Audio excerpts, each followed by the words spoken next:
Welcome to lecture 24 on stochastic processes. Today I am going to discuss the Poisson process, which is very important stochastic process. It has lots of applications. So, in Poisson process, what we actually have, if there are some events happening up to time t, and we are interested in those events, and we are counting those events. For example, number of accidents on a particular site on a particular day, and number of claims arriving to an insurance company, or number of telephone calls received by some operator at telephone exchange.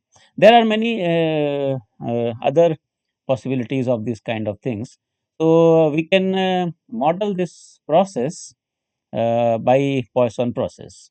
So today I am going to discuss this process mathematically and derive some result, and we will continue uh, in next lecture also. The derivations will be continued in next lecture. So first thing is the Poisson process is a continuous time Markov chain. So that means it is a stochastic process and it is continuous time Markov chain, means it satisfies the Markov property and time domain is continuous and state space is discrete. And here we consider that the state space is non-negative integers. That means s is equals to 0, 1, 2 up to infinity. So this is a continuous time Markov chain with this state space and satisfies the following two properties. The following two properties define the Poisson process. First one is x0 is 0. That means when process starts, it starts from 0 events. And second one is the main property, which says that for sufficiently small h, that means h is very small and it is positive, the transition probabilities are as follows. So first transition probability is, it gives you the probability from going from I to I plus 1 in time h. Okay. So this probability is probability that xt plus h is equals to I plus 1, given that xt is equals to I. So the assumption is that this probability is lambda h plus order of h. Second thing is probability from I to I, which is 1 minus lambda h plus order of h, little oh. I will explain what does it mean, little oh. And then from I to j, where j is greater than or equal to I plus 2, that is just little oh. And I to j, when j is less than I, that is 0. Okay. So what it gives us? First, we will understand what is little oh. Little oh is a function such that limit h tending to 0, oh divided by h is 0. What does it mean? It means that oh approaches to 0 faster than h. Then this limit is actually 0. So oh is very small actually. Whenever h is very small, oh is very small. The meaning is this. So what first statement says that the process can go from I to I plus 1 and the probability is lambda h plus some very small probability oh. Then I to I, this is 1 minus lambda h plus oh. I to j, that is oh whenever j is greater than or equal to I plus 2, and I to j is 0 whenever j is less than I. What does it mean? It means that in a very small time interval h, the Poisson process can either stay in the same state, that means I to I, or move to the next larger state, that means I to I plus 1. It cannot move to a smaller state. See, it cannot move to a smaller state. It cannot go from I to j where j is less than I. The probability is 0. Okay. So it cannot move to a smaller state. So that means it may remain there. It may go up one step. It cannot go below. And the probability that the Poisson process moves up to 2 or more states is very small. See here, order of h, oh. Because what you are saying that j is greater than or equal to I plus 2. That means you are taking 2 or more steps. So that probability is very small. So these things are here. Now this can also be written as this, the first condition can be written as this: the probability that xh is equals to 1. That means in interval 0 to h, there is one event and the probability is lambda h plus oh. This can be written as probability that xh is equals to 0. That means in interval 0 to h, there is 0 event and the probability is given by this expression. This is equivalent to saying that probability that xh is greater than or equal to 2. That means in the interval 0 to h, there are 2 or more events. The probability is oh, that means very small. And the last one is probability that xh is negative. That means the movement is downward, which is not possible in Poisson process. So the first condition is x0 is 0, which implies that the process starts from 0. And the second point implies that for a very small time interval, either process stays in the same state or it will move one step forward. It cannot go back and it cannot go more than 2 steps. Okay, the probabilities are very small. Now, first claim is that the Poisson process has stationary and independent increments. Okay, that means increments xt plus h minus xt, they are independent and they are stationary, means they will have same distribution. So you can easily see here from these probabilities that this pijh, they they are actually lambda h plus order of h, 1 minus lambda h plus order of h, or order of h, or 0. They are not depending upon I and j particularly. That means if you take I is equals to 2 and j is equals to, of course j will be I plus 1 or I, or depending upon those cases. So if you are taking I is equals to 2, the probability will remain same from 2 to 3. If you are taking I is equals to 3, probability 3 4 will remain same. It that only depends upon lambda and h. So they are not depending upon state in which you the process belongs. And one more thing is, this is only depending upon h, that means the interval. So this pih, they are independent of I and j and only depend upon the length of the interval h. So if we take two intervals s to s plus h and t to t plus h, such that s plus h is less than or equal to t. So you can see that first interval is s to s plus h and second interval starts from t, where t is bigger than or equal to s plus h. So they are non-overlapping intervals. If they are non-overlapping intervals, we know that the probabilities, property second implies that probabilities are not depending upon I and j and they are only depending upon the length of the interval h. And since it is a Markov chain, this future probability will not depend upon the past. So you can write down it properly and you can get that these random variables xt plus h, that means the increment, and xh plus h minus xs, that second increment, they will be independent and they have the same probability distributions. That can be easily seen. So this process will have stationary and independent increments. So we are using two things. One is the Markov property and the second is the property number 2, in which we have seen that Pij's are independent of I and j and only depends upon h.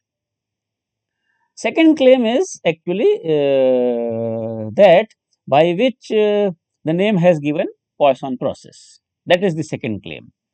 What it says that for any fixed t positive, this xt has Poisson distribution with parameter lambda t.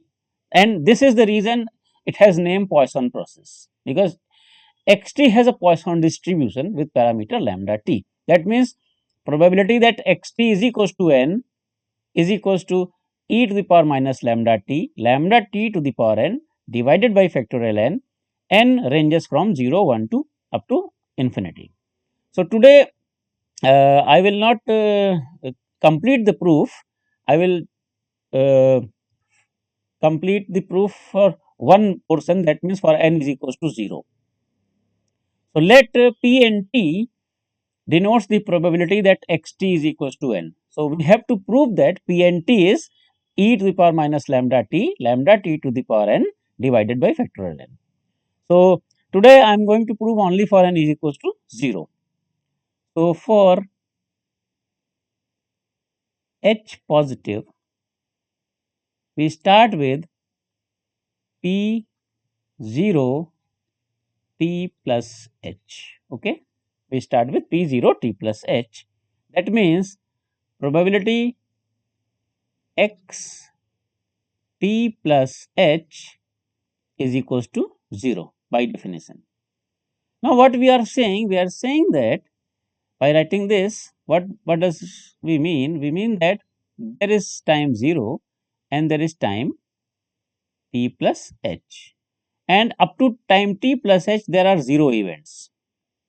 So, if there are 0 events, we know that at time 0 there are 0 events, and up to time t plus h there is no event, because x of t plus h is equals to 0. So, that means in between there is no event occurred. So, we can write down this probability that x t is equals to 0 and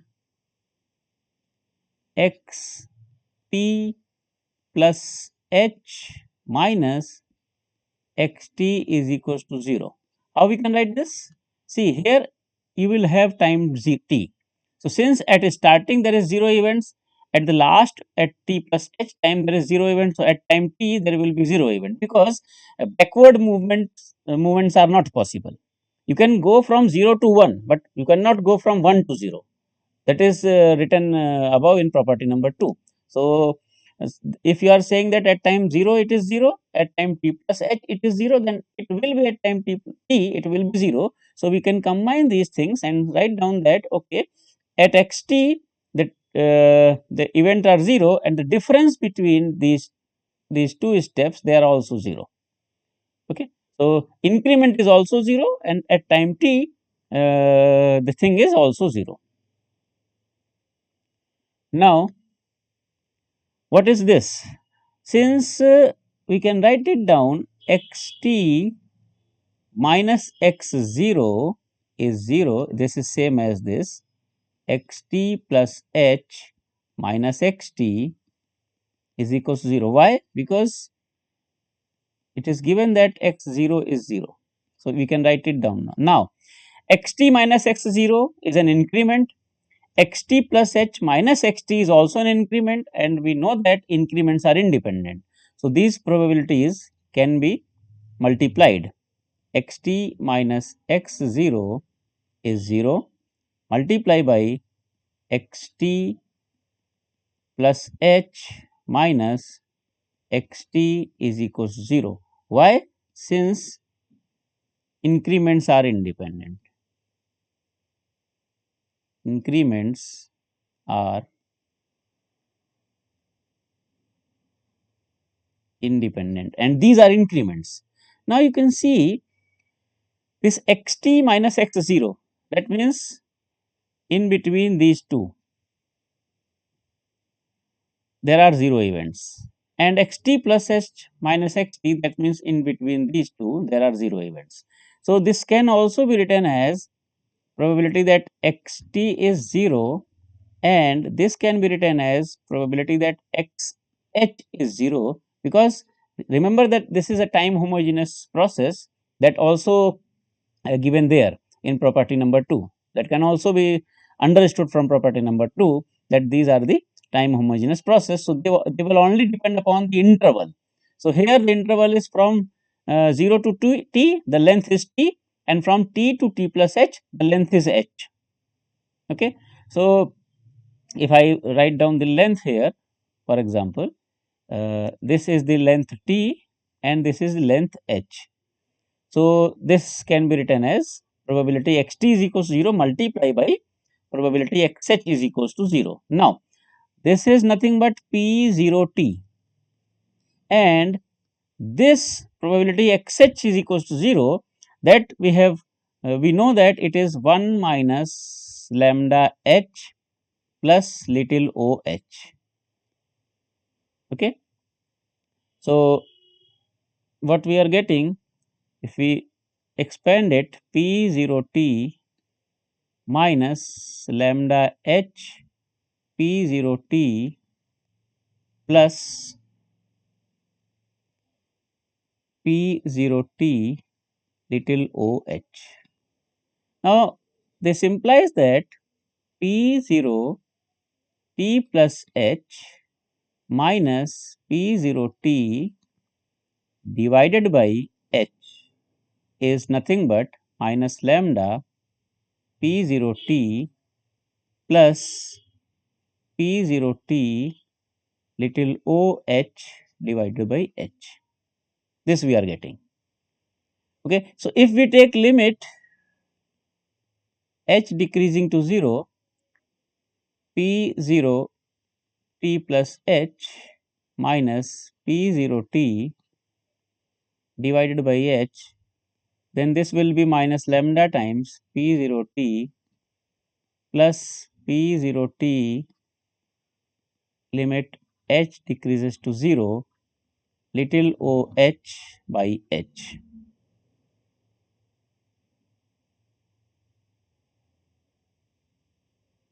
So, now you can understand this is what? This is nothing but derivative of p 0 t, and this is minus lambda p 0 t plus 0. Why? Because this limit